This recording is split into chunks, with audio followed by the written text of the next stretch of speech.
Selamat pagi Bu. Selamat pagi. Apa kabar Bu? Sehat ya. Ini Bu, saya mohon izin untuk mewawancarai Ibu mengenai bagaimana Ibu mengambil keputusan dari sekolah tentang di kasus-kasus dilema etika. Apakah Ibu bersedia Bu?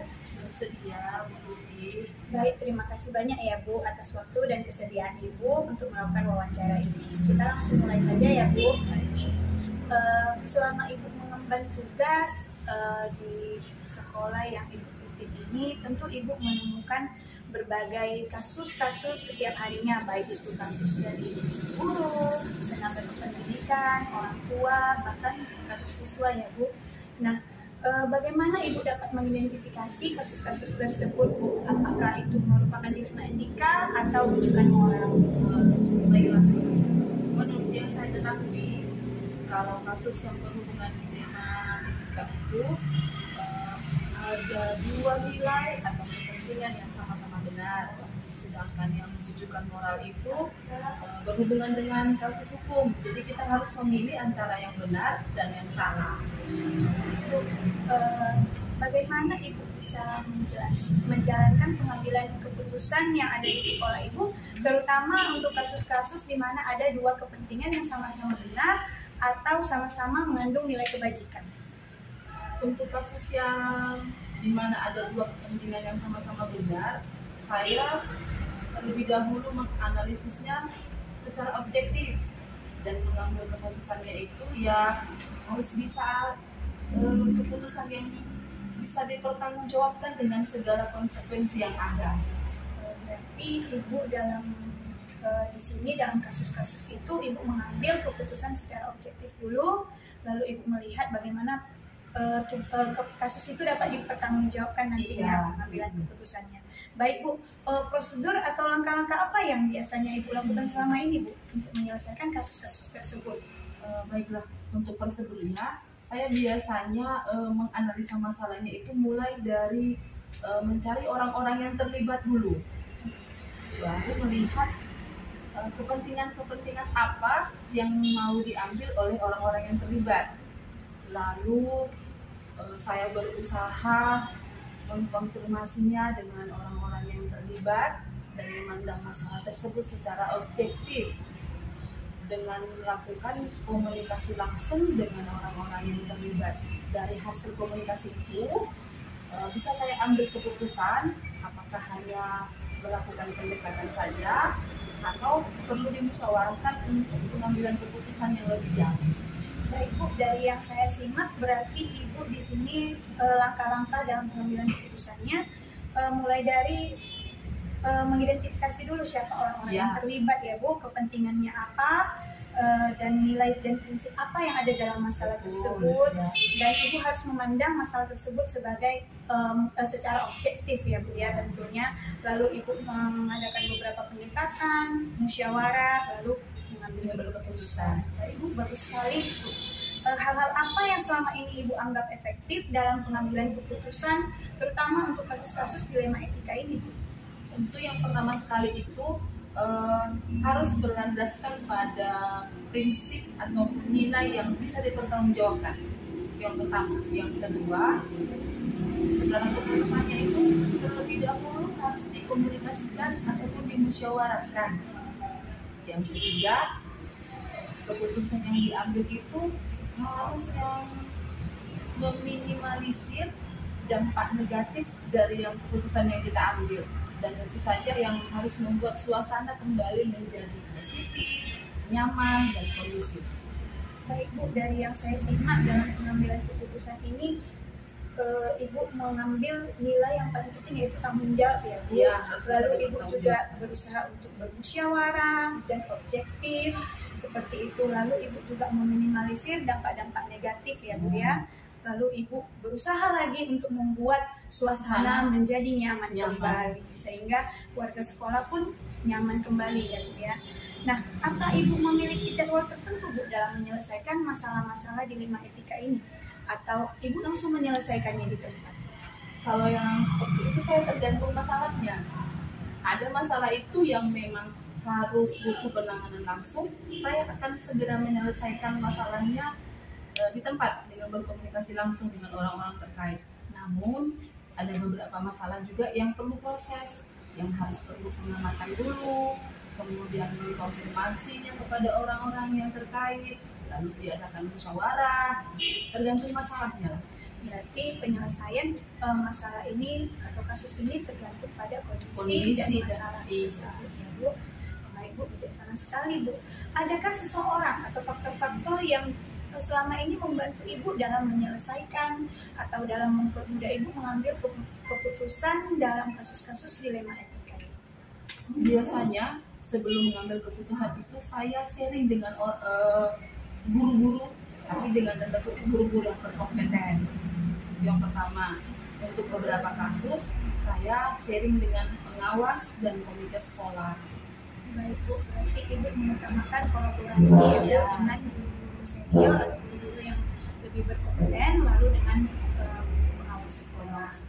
Baik Bu, tadi kita sudah berbicara banyak mengenai bagaimana Ibu mengidentifikasi kasus, bagaimana siapa yang membantu, dan bagaimana Ibu langkah-langkah pengambilan keputusannya. Apa Ibu bisa menceritakan salah satu kasus yang kasus dilema etika ya Bu, yang pernah Ibu alami di sekolah? Saya pernah menemui kasus dilema etika. Kasusnya begini, saya pernah menghadapi seorang anak yang bermasalah di sekolah. Anak ini sudah duduk di kelas 6 ya. Anak ini sebelumnya dikenal anak yang baik, namun karena ada permasalahan di keluarga dan menjadi korban broken home, membuat anak ini berubah karakternya menjadi anak yang suka bolos, prestasinya menurun, bahkan sampai berbulan-bulan tidak masuk sekolah. Sekolah sudah berusaha mengirimkan surat panggilan pertama, kedua, ketiga, namun tidak ditanggapi. Karena sudah terlalu lama tidak masuk sekolah, jadi wali kelasnya meminta saya untuk mengeluarkan anak tersebut dengan alasan akan menjadi masalah di kelulusan nantinya bila anak ini berlangsung lama tidak sekolah. Hingga akhirnya saya kan tidak mungkin langsung menerima permintaan wali kelasnya ya. Saya mengirimkan surat pemanggilan terakhir yang isinya langsung berisi rencana untuk mengeluarkan anak tersebut dari sekolah. Akhirnya karena ada isinya surat rencana mengeluarkan anak tersebut, orang tuanya akhirnya datang. Namun yang terjadi, orang tuanya meminta dengan sangat sambil menangis-nangis untuk tidak mengeluarkan anak tersebut dengan alasan dia sudah kelas 6. Kalau tidak diputuskan itu masa depan anaknya seperti apa, kemudian mencari sekolah yang baru pun pasti susah. Mengingat adanya dua keinginan begini, ya memang sama-sama benar kan, satu harus menuruti peraturan, satu lagi kita kasihan sama anaknya, masa depannya seperti apa. Jadi saya adakan rapat dengan Dewan Guru membicarakan masalah tersebut. Jadi akhirnya kita memilih untuk meluluskan anak, menerima kembali anak tersebut sekolah, tapi dengan membuat surat perjanjian. Yang pertama, tidak akan mengulangi lagi hal yang sama dan bersedia mengikuti pelajaran tambahan untuk mengejar ketertinggalan selama berbulan-bulan tidak sekolah. Baik Bu, berdasarkan kasus yang saya dengar tadi, Ibu secara tidak langsung sudah melaksanakan langkah-langkah itu ya Bu, langkah-langkah 9 langkah, dan Ibu menggunakan prinsip berbasis peraturan, juga prinsip berbasis rasa peduli, di mana ada rasa keadilan dan rasa kasihan yang Ibu lihat pada anak tersebut ya, sehingga kasus tersebut sudah terselesaikan ya Bu, dengan cara yang bijaksana dari yang Ibu utarakan tadi. Terima kasih banyak Bu atas cerita dari kasus dilema etika ini. Nah Bu, apakah selama menemui kasus-kasus tersebut Ibu menemui tantangan tidak Bu dalam menyelesaikan kasus-kasus tersebut? Tantangan pasti ada. Salah satunya itu pasti ada perbedaan pendapat, pemahaman tentang keputusan yang mau kita buat. Itu pasti ya, otomatis itu beda orang, itu beda pemahaman, itu beda pemikiran. Itu yang akhirnya, itu yang tantangannya. Menyamakan persepsi itu yang sulit. Maka Ibu tadi menjelaskan bahwa prinsip yang utama juga objektif dan musyawarah, seperti itu ya Bu. Biasa sekali Bu. Nah, dari cerita-cerita kita tadi, wawancara kita tadi Bu, pelajaran apa yang bisa Ibu ambil atau yang bisa Ibu petik dari pengalaman Ibu mengambil keputusan dalam kasus-kasus dilema etika yang Ibu alami? Ya, dari kasus-kasus tersebut pelajaran saya bisa ambil itu yang pertama itu segala masalah itu harus terlebih dahulu dianalisis secara objektif. Kemudian ketika kita mengambil keputusan harus bisa dipertanggungjawabkan.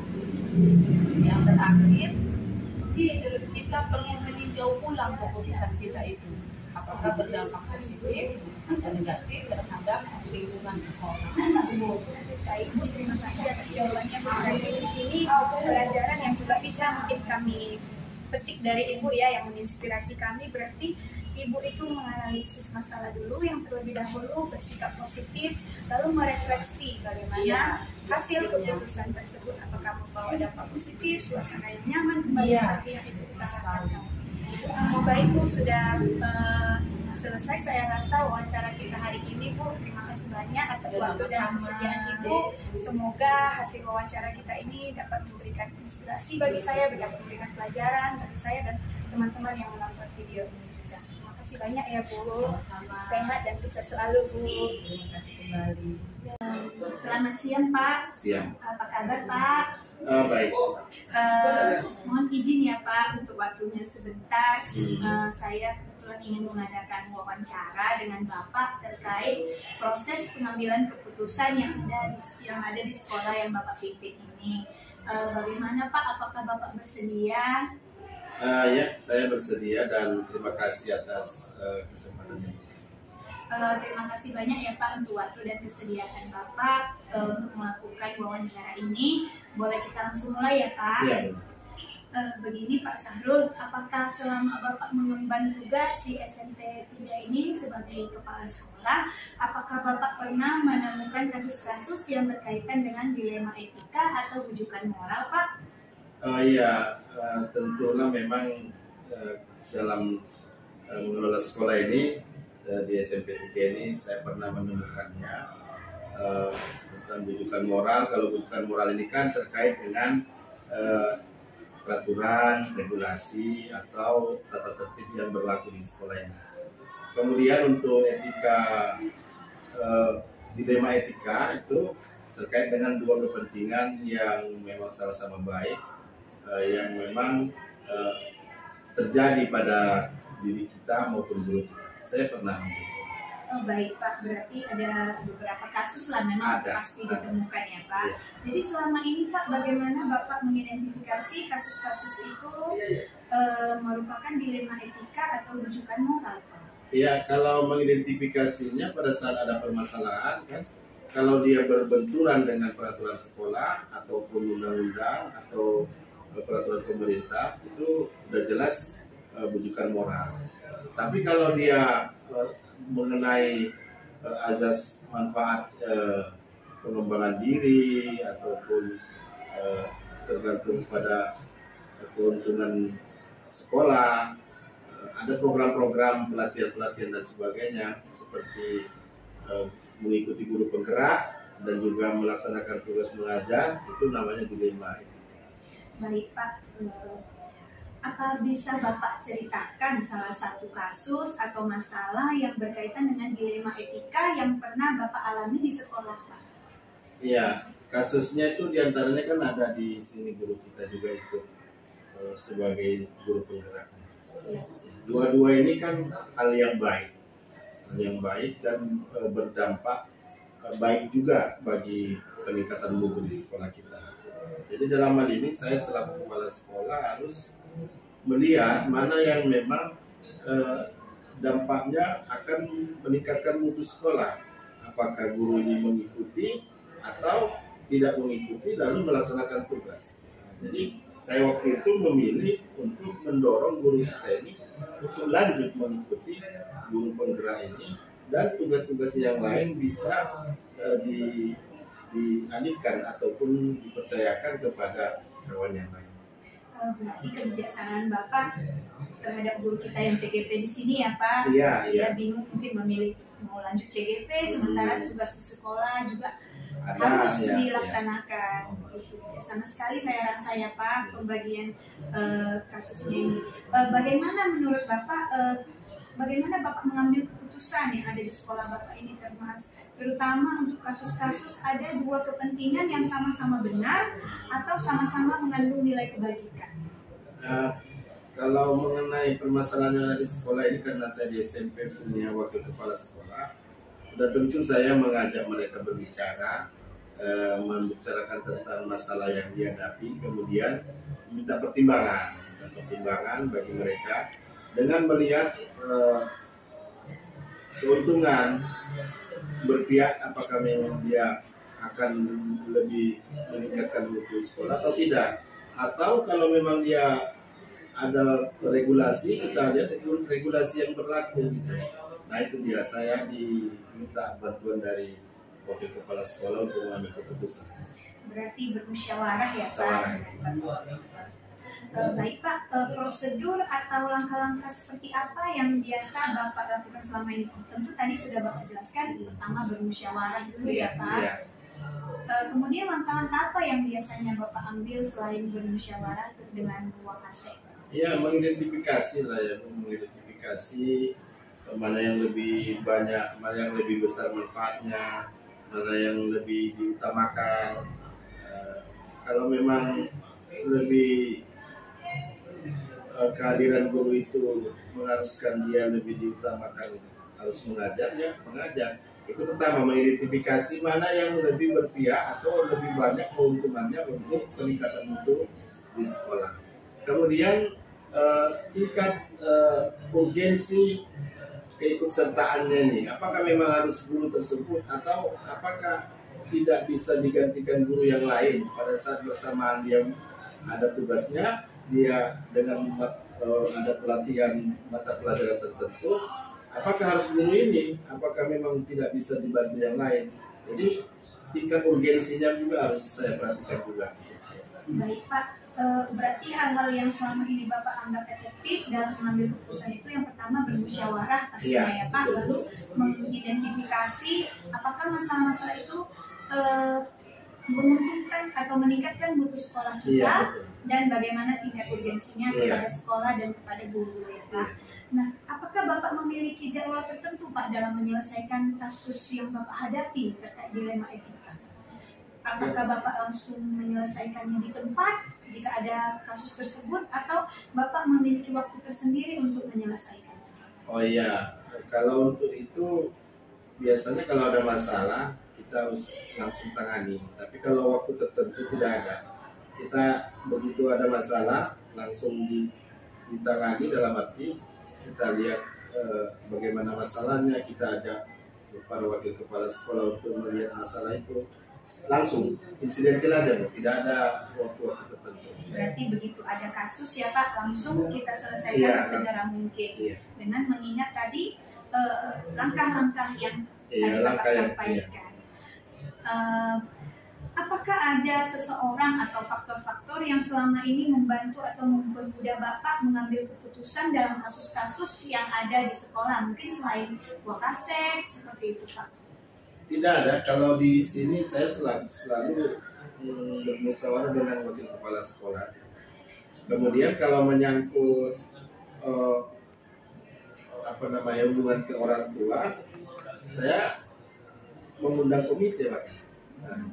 Berarti ada wakasek yang membantu Bapak Iya. dan ada komite sekolah kalau Iya. menyangkut masalah ke orang tua Iya. gitu ya Pak.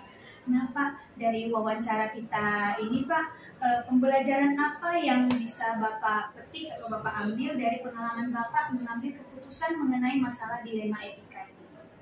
Ya, sebagai pemimpin di sekolah kita harus memiliki wawasan bahwasanya kita harus mengutamakan kepentingan di sekolah ini daripada kepentingan pribadi. Pada saat ada dilema etika yang memang dua-duanya memiliki tujuan yang baik, tapi harus dilihat apakah memang itu baik untuk sekolah atau ada di antaranya baik hanya untuk pribadi guru atau kepala sekolah sendiri. Jadi mana yang lebih besar keuntungannya ataupun keberpihakannya kepada sekolah ini, itu yang harus diutamakan. Berarti dalam pengambilan keputusan ini kita harus tetap mementingkan mutu sekolah, meningkatkan mutu sekolah ya Pak sebagai kepala sekolah. Baik Pak, terima kasih banyak Pak atas waktunya hari ini Pak. Semoga hasil wawancara ini juga dapat menjadi pelajaran bagi saya dan bagi teman-teman mungkin yang menonton ini nanti Pak, menjadi inspirasi bagi kami bagaimana cara langkah-langkah pengambilan keputusan dalam kasus dilema etika. Ya. Terima kasih banyak ya Pak. Ya, makasih juga Bu. Sehat selalu, sukses Ya. selalu Pak. Amin. Amin. Ya. Terima kasih atas kesempatan diberikan. Terima kasih Pak.